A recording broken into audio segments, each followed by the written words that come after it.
আজ যে কবিতাটি শোনাবো, কবিতাটি আমার ভীষণ পছন্দের। ইচ্ছে হলো আপনাদের সাথেও ভাগ করে নিই, হয়তো আপনাদেরও মন ছুঁয়ে যাবে।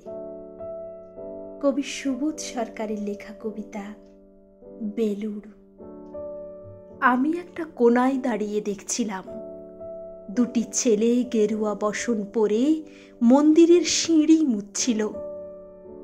এত মন দিয়ে আমি কাউকে সিঁড়ি মুছতে দেখিনি। এত ভালোবাসা দিয়ে আমি কাউকে ধুলো তুলতে দেখিনি। সিঁড়ি নয়, যেন জননীর ত্বক থেকে ধুলো তুলছিল।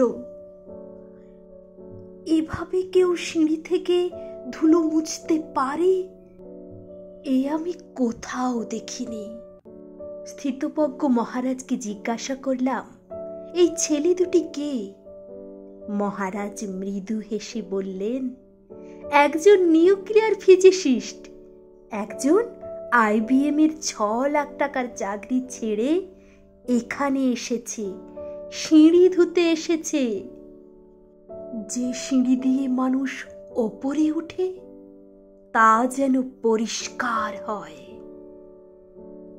মহারাজ চলে গেছেন।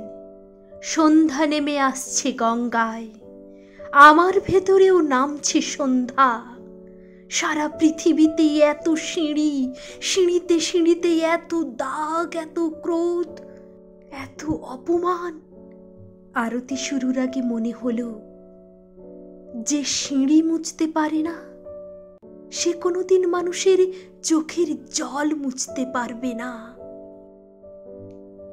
যে সিঁড়ি মুছতে পারে না সে কোনোদিন মানুষের চোখের জল মুছতে পারবে না।